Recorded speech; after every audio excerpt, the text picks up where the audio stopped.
diangkat sebagai peneliti utama terhitung mulai tanggal 1 Mei 2009. Berdasarkan surat keputusan Kepala Lembaga Ilmu Pengetahuan Indonesia nomor 1093A 2012 tanggal 20 November 2012 tentang pembentukan Majelis Pengukuhan Profesor Riset, yang bersangkutan dapat melakukan pidato pengukuhan profesor riset. Pendidikan formal menamatkan Sekolah Dasar Negeri Greges Temanggung tahun 71, Sekolah Menengah Pertama Negeri 2 Temanggung 74, Sekolah Menengah Atas Negeri Temanggung tahun 77, memperoleh gelar sarjana sosiologi dari Universitas Gadjah Mada tahun 83, memperoleh gelar Master of Art in Anthropology and Sociology dari Monash University Australia tahun 93, dan memperoleh gelar Doctor of Sociology dari Latrobe University Australia tahun 2001. Pengalaman pekerjaan, jabatan struktural 9496, Kepala Bidang Dinamika Sistem Sosial dan Budaya, Pusat Penelitian Kemasyarakatan dan Kebudayaan LIPI. 2001-2010, Kepala Pusat Penelitian Sumber Daya Regional LIPI. Jabatan fungsional peneliti diawali sebagai asisten peneliti media tahun 1986, ajun peneliti muda 89, ajun peneliti media 95, peneliti muda tahun 2000, peneliti media 2002, ahli peneliti muda 2005, dan memperoleh jabatan peneliti utama bidang antropologi tahun 2009. Publikasi ilmiah menghasilkan 100 karya tulis ilmiah yang ditulis sendiri maupun dengan penulis lain dalam bentuk buku, jurnal, prosedi, dan makalah yang diterbitkan dalam bahasa Indonesia, 64 diantaranya dalam bahasa Inggris. Pembinaan kader ilmiah, pengajar tamu pada Latrobe University Australia tahun 99 dan 2000, dan Universitas Singapura tahun 2003, Universitas Indonesia. Penguji disertasi pada The National University of Singapore. Organisasi profesi, Sekretaris Jenderal International Federation of Social Sciences Organization 2011 sampai sekarang, Bendahara International Federation of Social Sciences Organization 2003 sampai 2011, anggota Management of Social Transformation. Tanda penghargaan, menerima penghargaan dari Presiden Republik Indonesia tahun 98, Satya Lancana Karya Satya 10 tahun, 2005 Satya Lancana Pembangunan, 2007 Satya Lancana Karya Satya 20 tahun. Selesai. Kandidat Profesor Riset Saudari Dr. Yekti Maunati, Master of Art, dipersilahkan menyampaikan orasi pengukuhannya.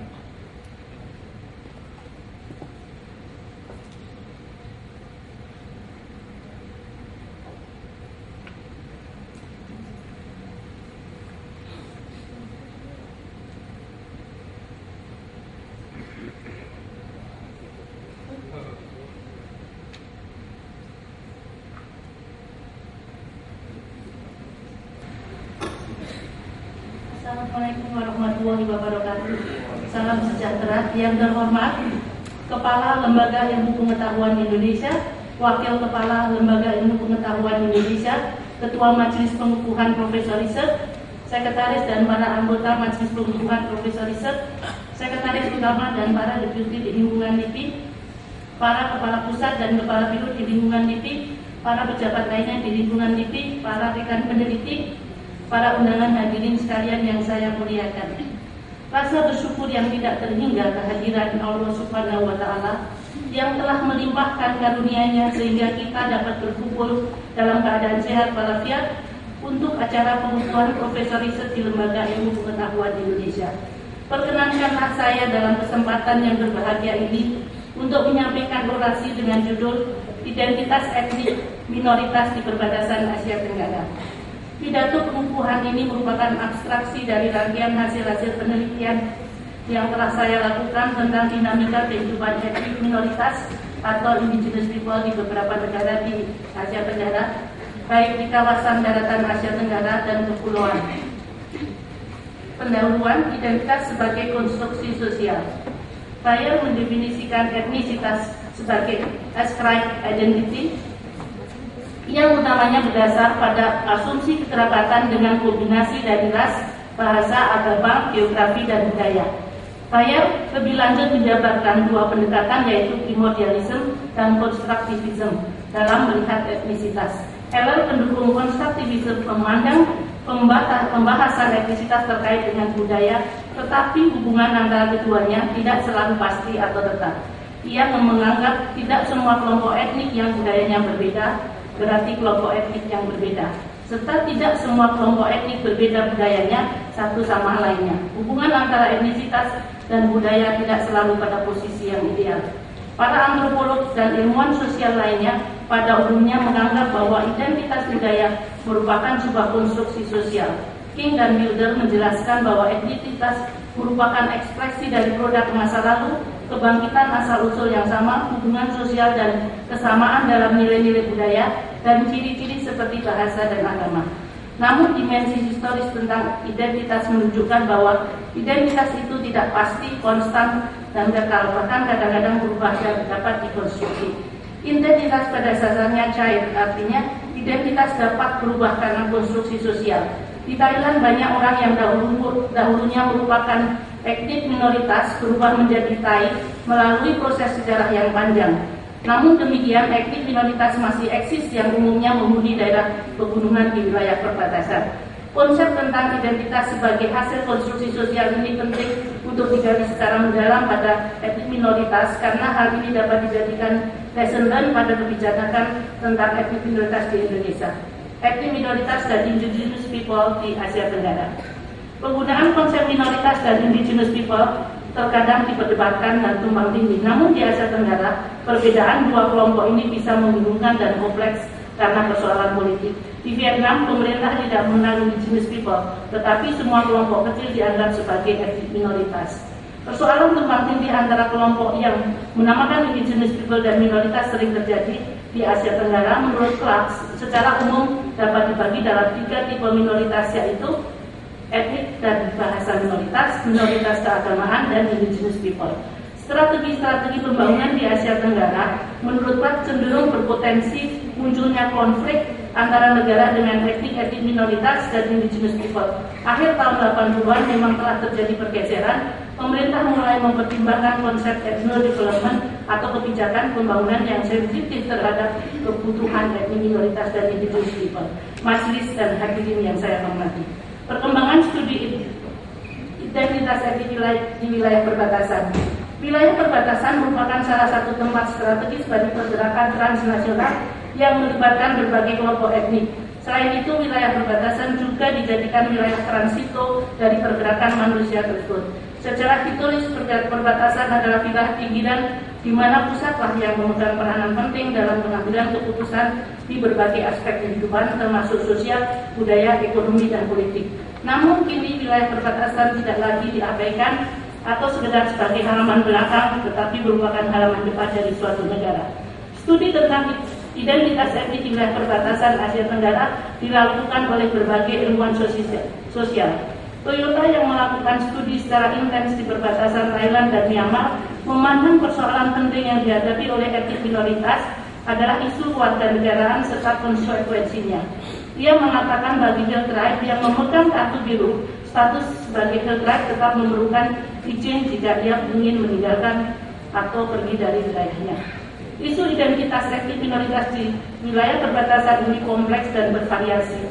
Jika Hill Tribe di Thailand memiliki persoalan kewarganegaraan, lain halnya dengan isu identitas etnik di perbatasan Indonesia-Malaysia. Persoalan yang menonjol di perbatasan Krayan, Kalimantan Timur, Bakalan, Sarawak adalah karena mereka merupakan kerabat serta memiliki asal-usul yang sama, sehingga identitas menjadi persoalan, terutama ketika penetapan garis demarkasi yang tegas seiring dengan terbentuknya negara modern.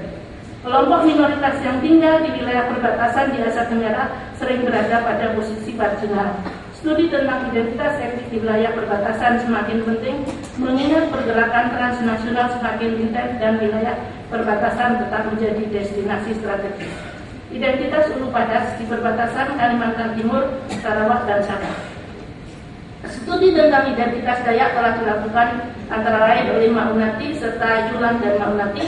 Maunati dalam studinya tentang identitas Dayak melihat dua kekuatan besar yang mempengaruhi terbentuknya identitas Dayak. yakni kekuatan politik dan ekonomi. Kedua kekuatan ini pun terfragmentasi menjadi berbagai elemen. Kebangkitan identitas suku Padas terkait erat dengan penggalian tradisi yang memiliki kesamaan-kesamaan di 3 wilayah. Meskipun wilayah tersebut relatif kecil, tetapi memiliki karakter transnasional. Orang-orang di 3 wilayah tersebut sebelum terbagi menjadi negara dan provinsi yang berbeda, mereka dahulunya satu kelompok. Gagasan tentang identitas Ulu Padas didiskusikan dalam beberapa forum yang dilakukan oleh orang-orang dari Lun Dayak di Sabah, Lun Dayak dari Krayan Kaltim, dan Lun Bawang dari Sarawak. Intinya adalah untuk menemukan kepentingan yang sama serta memperkuat identitas sebagai orang Ulu Padas. Identitas Dayak memang banyak terkait dengan kehidupan yang diwarnai persoalan pengayuan pada masa lalu.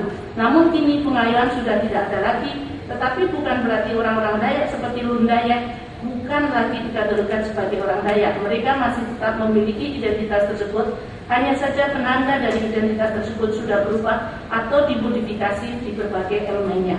Etnik Padaung dan Akar di perbatasan Thailand dan Myanmar. Di Thailand, etnik minoritas lebih dikenal dengan sebutan Hill Tribe, memiliki peran tersendiri dalam perekonomian di negeri Gajah Putih tersebut. Etnik minoritas berperan penting dalam perkembangan kepariwisataan etnik dan budaya karena keunikan tradisi etnik minoritas ini dipromosikan secara besar-besaran dan menjadi daya tarik yang sangat penting dari dunia kepariwisataan di Thailand. Etnik minoritas menjadi lebih kuat identitasnya ketika budaya mereka dihargai dan dikagumi oleh banyak kalangan. Di Thailand Utara, orang Padaung dan Akar merupakan kelompok minoritas yang mendapatkan kunjungan wisatawan cukup tinggi dengan kombinasi provinsi Golden Triangle, Hill Tribe, Orchid Farm, dan lain sebagainya. Hill Tribe sendiri menempati wilayah pegunungan di provinsi Chiang Mai dan Chiang Rai. Hill Tribe ini dihuni 2 kelompok, Akar dan Padaung. Di siang hari, kedua desa tersebut umumnya hanya dihuni oleh para perempuan yang sambil menunggu rumahnya, mereka menjajakan souvenir berupa berbagai kerajinan. Orang-orang Akar dan Padaung dapat diidentifikasi melalui budaya materi yang mereka miliki, termasuk pakaian tradisional, aksesori, atau perhiasannya. Menurut Bradley, kelompok minoritas atau orang-orang Hill Tribe memiliki budaya materi yang berbeda. Bradley mencatat bahwa setiap kelompok minoritas memiliki pakaian tradisional yang menarik untuk perempuan. Bagi kelompok minoritas seperti Karen dan Hmong, jika mereka memutuskan untuk memakai pakaian Thai, mereka mencapai derajat yang lebih tinggi, dan ini sebagai tanda bahwa mereka menjadi masyarakat nasional. Pariwisata budaya menarik wisatawan mancanegara. Hal ini tidak mengherankan karena memang ide dasarnya dari ketertarikan orang-orang Barat terhadap kelompok lainnya. Terkait dengan mitra di Thailand Utara, wisatawan dapat dengan mudah membeli souvenir yang merupakan foto-foto atau budaya materi etnik minoritas tersebut. Hal ini umum terjadi di destinasi pariwisata seperti misalnya yang mencatat selain memiliki akti ritual, tenunan, ukir kayu, dan lukisan Dayak dijual pada wisatawan sebagai souvenir, sebagaimana yang terjadi di destinasi pariwisata seperti Bali, Tanah Toraja, Spanyol, San Cristobal, Meksiko. Komodifikasi budaya merupakan unsur penting di Thailand Utara. Majelis dan hadirin yang saya hormati. Kesimpulan, sebagaimana dinyatakan oleh Erikson, identitas sering muncul ketika kelompok merasa terancam. Ungkapan ini ternyata masih relevan ketika kita berbicara masalah identitas orang-orang Ulu Padas di wilayah perbatasan Kalimantan Timur, Sabah, dan Sarawak. Ulu Padas sendiri merupakan identitas yang relatif baru yang berasal dari wilayah yang dinamakan Ulu Padas dan sering disebut the heart of Borneo, karena selain sebagai orang Ulu Padas, mereka masing-masing memiliki identitas seperti Lun Dayak, sering pula sebagai orang Dayak di bagian Kalimantan Timur, dan Lun Bawang di Sarawak. Selain itu, mereka juga memiliki identitas nasional sebagai orang Indonesia di wilayah Indonesia, serta orang Malaysia di wilayah Sabah dan Sarawak. Identitas memang bisa multiple dan cair, tergantung pada kepentingan dan konteks.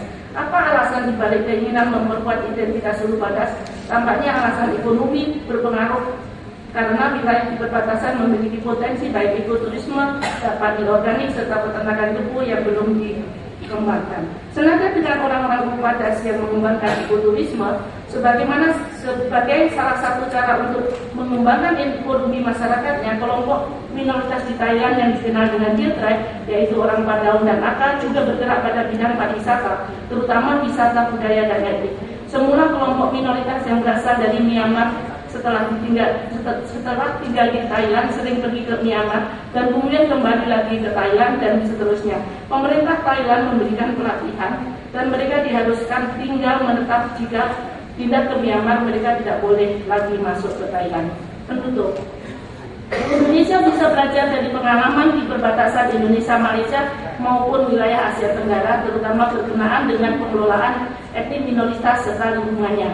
Oleh karena itu, beberapa kebijakan yang dapat ditindaklanjuti adalah pemerintah daerah yang memiliki wilayah perbatasan dengan kekayaan tradisi dan budaya serta biodiversity dapat mengembangkan mata pencarian yang sustainable bagi kelompok minoritas masyarakat adat melalui community-based tourism yang dapat diprogramkan pada Dinas Pariwisata.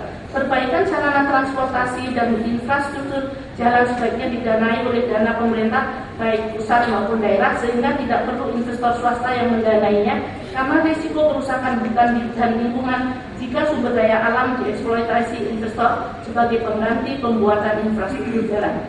Pemeliharaan tradisi dan budaya etnik minoritas yang unik sebaiknya dilakukan melalui penulisan-penulisan yang komprehensif dan hukum adat atau customary law yang berlaku pada etnik minoritas meski didukung pemerintah lokal dan pusat, sehingga hak-hak atas tanah, tradisi dan budaya dapat terpelihara. Ucapan terima kasih. Untuk dapat melakukan kajian dan menulis tentang identitas etnik minoritas di Asia Tenggara ini, banyak pihak yang telah berjasa dan berperan penting baik dalam sumbangan pemikiran teoritis maupun empiris. Oleh karena itu, saya ingin menyampaikan rasa syukur dan terima kasih kepada pertama-tama saya ingin menyampaikan rasa syukur yang tidak terhingga kepada Tuhan Yang Maha Esa yang selalu memberikan karunia-Nya sehingga saya dapat melaksanakan orasi ilmiah ini. Saya ingin menyampaikan ucapan terima kasih sebesar-besarnya kepada Kepala LIPI Profesor Dr. Lukman Hakim, MSc, Majelis Profesor Riset Profesor Dr. Samsudin Haris, MSc, Profesor Dr. Johannes Haba, STH, Profesor Dr. Irman Aminullah, Wakil Kepala LIPI, Sestama, para deputi di lingkungan LIPI, terutama deputi IPSK, Profesor Dr. Insinyur Aswatini MA, dan Kepala Pusat Penelitian Sumber Daya Regional, Dr. Andes Dundin Zainuddin MA, Kepala Puspimdiklat LIPI, dan Kepala BOK LIPI, serta panitia penyelenggara upacara pengukuhan Profesor riset ini. Saya juga ingin menyampaikan rasa terima kasih yang sedalam-dalamnya kepada Profesor Dr. Taufik Abdullah, mantan Ketua Lembaga Ilmu Pengetahuan Indonesia, yang selalu mendorong saya untuk mempelajari etnisitas di Asia Tenggara. Juga kepada pembimbing saya, Profesor Dr. Joel Eskan dan Dr. Wendy Mi serta Dr. N. Loven. Saya ingin mengucapkan banyak terima kasih atas pembekalan konsep dan teori tentang etnisitas. Kepada tim peneliti kompetitif Dr.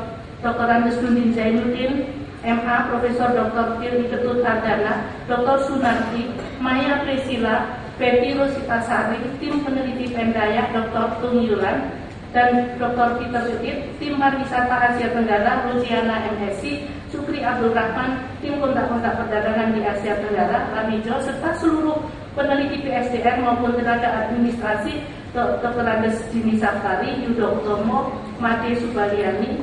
Saya sangat bersyukur dan berterima kasih yang tak terhingga karena bersama-sama dengan mereka lah saya dapat mendiskusikan kajian-kajian yang saya lakukan. Keluarga berperan penting dalam menjadikan saya sebagai peneliti seperti sekarang ini. Almarhum ayah saya, Bapak R. Sumarno SK, yang selalu menanamkan bahwa saya sebagai perempuan kelak diharapkan akan dapat melanjutkan ke sekolah tinggi. Kedua almarhum ibu-ibu saya, Ibu Warsiti dan Ibu Mubiatun, yang selalu mendorong saya untuk mencapai cita-cita setinggi-tingginya. Sekolah untuk perempuan adalah keharusan supaya memiliki martabat. Begitu beliau ungkap. Semua kakak-kakak saya, Profesor Bambang Sutepyo, Insinyur Joko Waluyo, dan juga antara lain juga sangat memberikan dukungan moral maupun material terhadap saya. Pada kesempatan ini saya ingin mengaturkan ucapan terima kasih yang tak terhingga pada keluarga tercinta. Terakhir saya ingin mengucapkan terima kasih yang sebesar-besarnya kepada semua pihak yang tidak dapat saya sebutkan satu persatu yang telah membantu dan menyiapkan pelaksanaan pidato pengukuhan saya ini. Wabillahi taufiq wal hidayah. Wassalamualaikum warahmatullahi wabarakatuh.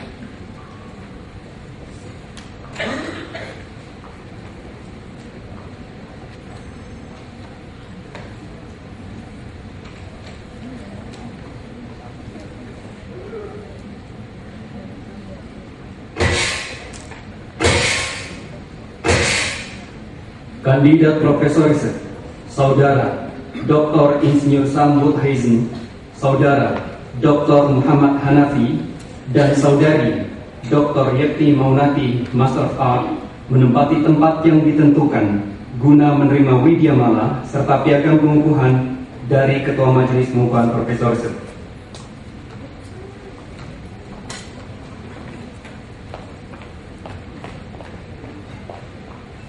Ketua Majelis Pengukuhan Profesor Riset dimohon berkenan menyerahkan widyamala dan piagam Profesor Riset.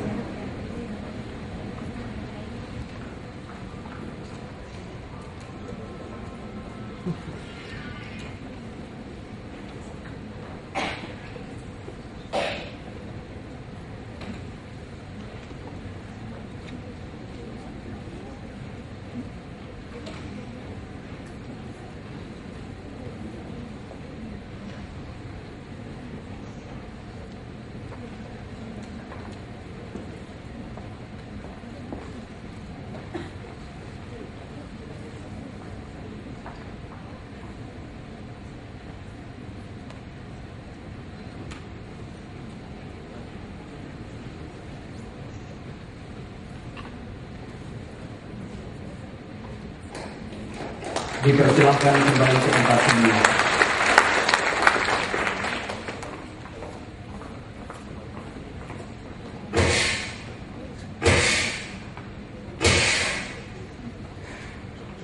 Ketua Majelis Pengukuhan Profesor Riset dipersilahkan menutup sidang.